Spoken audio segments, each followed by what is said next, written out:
She's on a mission, breaking rules, removing barriers, and positioning veterans to solve the cyber and high-tech skills shortage. You ask, who is this? Here's her story. Thank you so much, Michelle, for taking the time to talk with me today. I'm so excited to hear about your business, hear about your experience as a veteran.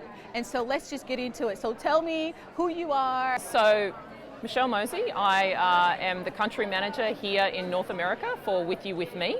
Our business is a business that builds talent. And how do we build talent? We actually work with transitioning veterans who are looking for a career after service. We train them in high-tech data roles, which are a huge gap in the market. So we teach them cybersecurity, penetration testing, robotics process automation, data analytics, and cloud. Really exciting careers to go into, and importantly for veterans, that veterans are super well suited to be highly successful in those roles.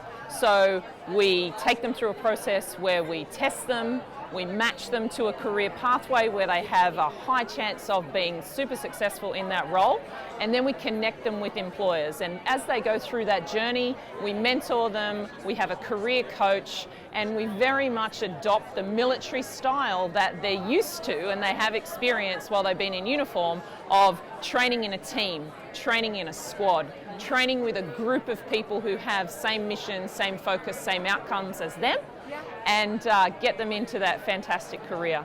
Our company is 75% combat veterans, spread across Australia, North America, Papua New Guinea and Indonesia. So we take all kinds because we know that the experience of transition can make you anxious, it can be scary, but we're very much a company that is about helping you find out what you're good at, helping you double down on it, and being successful after service. And so are you a veteran? I am a veteran. I spent 13 years in the Royal Australian Navy as an electronic warfare sailor. I did quite a bit of sea time, as all the Navy people out there will know. I've served on frigates, destroyers, patrol boats, and actually also did a little tour on a US nuclear submarine. Wow, that's impressive. Did you always know you were going to go into the military? I absolutely did not. I don't really come from a military background. My grandfather was a Red Devil who jumped into Normandy on D-Day, so I had that connection, but it wasn't something that I ever thought about as a career for myself. And so what changed your mind? Was it because your grandfather did it, or was it because of school? Was it because you're looking for something else? What were you looking for? It's a really good question. I grew up in a very, very small country town in central New South Wales, so there wasn't a great deal of opportunity there in terms of growth. And like many young people, I didn't know what I wanted to do. And I just happened to run into a recruiter one afternoon who was there doing the recruitment drive through Central West New South Wales, and he told me about this brand new career and that they were recruiting for, electronic warfare, and I thought, well, that sounds pretty exciting. Well, what do you get to do in that? And he said, well, it's about signals intelligence, and it's about collecting information and putting that into reports that will then actually help inform command and help the Navy operate better. And I thought, well, that sounds pretty good, because at the moment I'm just working, in a news agency. So that sounds pretty exciting. And within 2 weeks, I was signed up and down at HMAS Cerberus doing my initial boot camp.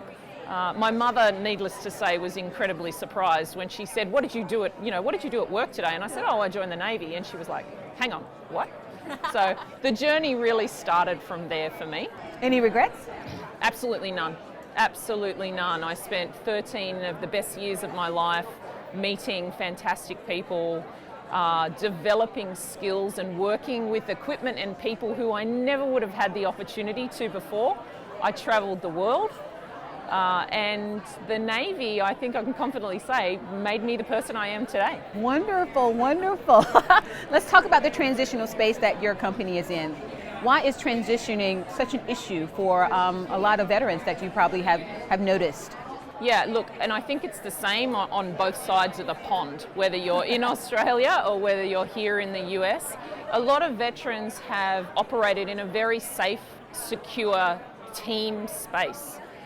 They have a mission that everyone who they work with connects with. They know the objective, they know the outcome. And transition can be scary for that reason, because you are going into the unknown. It causes anxiety. You're not really sure, should I follow my MOS? Because really, is that all I'm really qualified for? Might that make the transition easier? And then there's always the question about, well, what next? How do I continue to support my family? What do I do? I mean, the US is fantastic in a sense that you have so many opportunities for veterans after they transition. But at the end of the day, it still comes down to having the veteran make the right decision and be informed, have that data about what am I good at, not what did I do in the military, but what am I good at, and how can I translate that with a few additional skills to make, continue to make the upward climb after service. So what do you think we can do better in the transitional space for veterans? Should we have them start transitioning 6 months before they get out, a year before they get out? What should we do better that hasn't already been tried? Look, I think there are a lot of good programs out there now. I think 12 months is kind of the sweet spot when it comes to transition, because by that stage you've kind of made the decision that you're going to move on and do something different. 12 months gives you time to clear your leave, time for command to plan that you are going to be leaving and then get a replacement in. But it also gives you time to train and upskill in a new role, so that when your ETS comes, you can step out of work, maybe go and spend a bit of time with your family, and then 2 weeks later, bang, into a job straight away, so you don't lose that financial income. So obviously, we all transition, women and men. What do you think are the changes between how a woman transition compared to a male veteran that transitions? Really good question. I think often, and certainly been my experience, women don't talk a lot about their service. They don't talk a lot about their service. They don't look upon it the same way that men would. Why? I think it's a societal and cultural difference. And often, as a woman, when you're in uniform, you're focused, you target, you've got an objective, and often if you may not make a transition to a job that offers you those same things. So the conversations at work are different, right? I always found when I had my kids, I would be at sea, I would be on operations, I would come home, and then the conversations that I would have with my children's friends' parents, and especially their mothers, absolutely nothing in common. So those conversations change, and that's just the schoolyard, right? And then being able to communicate and articulate the differences, particularly in the workplace, about what being in a war-fighting machine looks like and how that translates to be a bank teller. You have to, that takes practice, right? It takes practice, and there's a few failures kind of along the way when you experience that. A really fantastic story was shared with me about 2 weeks ago when a gentleman I was talking to, he had an experience with a teller who was working behind the bank, at the bank, and she was actually a lieutenant in the guard. And at the bank, she was very quiet, and people didn't look down upon her, but didn't really fully understand the capability that was resident in this woman. And he happened to be a member of the National Guard, and they went out on exercise, and she was the lieutenant. She was commanding everything, the leadership, the direction, the prioritization about what she needed people to do. And he was like blown away. He said, why don't you do that at work? And she said, I didn't know how that would translate. I didn't know if I actually had the support structures of leadership around me to say, that's okay, that's kind of what we want. So often it's a misunderstanding, sometimes a misalignment of roles. We know that most veterans in their first 5 years after they leave will transition between 3 to 5 jobs. They will roll through 3 to 5 jobs. Why? Sometimes it's because they've made, the wrong choice, but often it's because they're not in the right company. They're not in the right company. So we put a lot of emphasis on matching transitioning veterans with the right company. to make sure they're in an environment where they can grow and thrive. So let's talk about women veterans some more. So do you think women veterans have an issue with identifying as a veteran, and as a result, they don't transition as well? Because there's resources out there for them, there's companies out there for them that can help them transition, but they don't identify as being a veteran, so how do they know that these resources are available? So do you think there's an issue, or have you seen in your space women veterans not even identifying, and as a result, they're not transitioning as well? That's a good question, and I guess it gives me pause for thought around my own transition. I was always in a very pointy end role because I worked intel and security, so I was, kind of across that space. And I think, there is the society at the moment, when we talk about veterans, we talk about GWAT, right? And that's sort of the conversation that goes on. And there aren't a lot of women who've actually, been involved in that, other than support roles. But why is it that they're not proud? I don't know. I'm unsure. Whether you're in a support role or a combat role, it takes a team in order to win. And it's an interesting question, and I don't think it's something that I've explored with other women. But I can relate, because I think sometimes I've heard men who have not deployed feel the same. Wow, I've not heard that. I have had men, talk, who may have been in a support role and who may not have deployed overseas, or who may not have, gone on operation or done sea time. They've actually just been at home supporting the broader mission.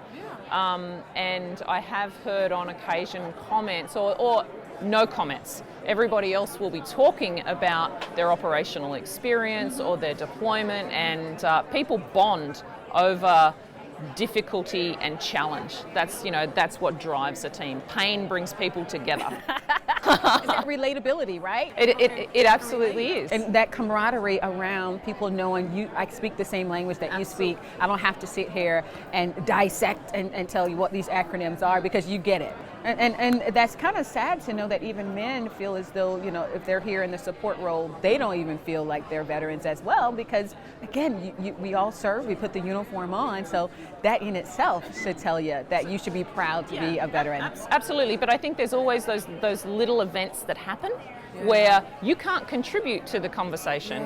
And I think that's across the board for men and women. So what would you tell a female veteran who walks into your office or to your company and says, I need help transitioning? What would you say to her? Have a conversation with her about what are her plans and goals. I would actually really dig into what she likes to do. What are you good at? Help me help you discover what you're good at. Because just because you did one thing in the military doesn't mean you have to do that for the rest of your life. So I would be having an exploratory conversation with them around, what do you like to do? What are you good at, and how can I help you add some training or mentoring or coaching on to help you make that transition?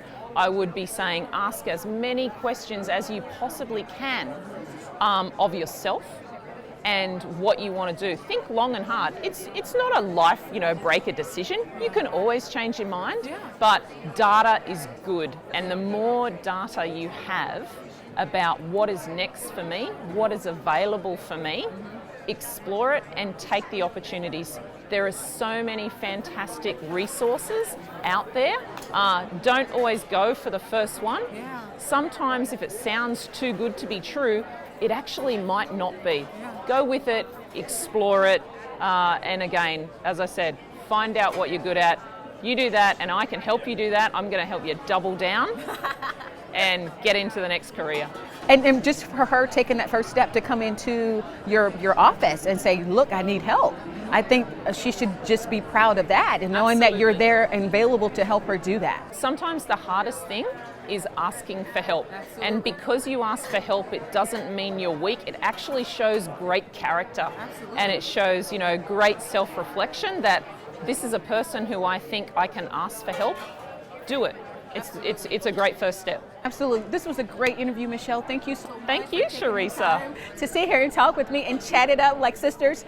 I appreciate it. And again, I think what you're doing is awesome. We need more information about who's helping us as veterans in a transitional space, and to know that your company is doing such a great job at it. I think that's incredible. It is wonderful. And I'm so happy to have met you and so happy to have interviewed today. Thank you. Thank you for your time. You're welcome. Great. Let's rock it. That's all for this edition of Veterans in Transition. We ask that you like us on Facebook and follow us on Twitter and Instagram. Remember, everyone has a story to tell. Until next time.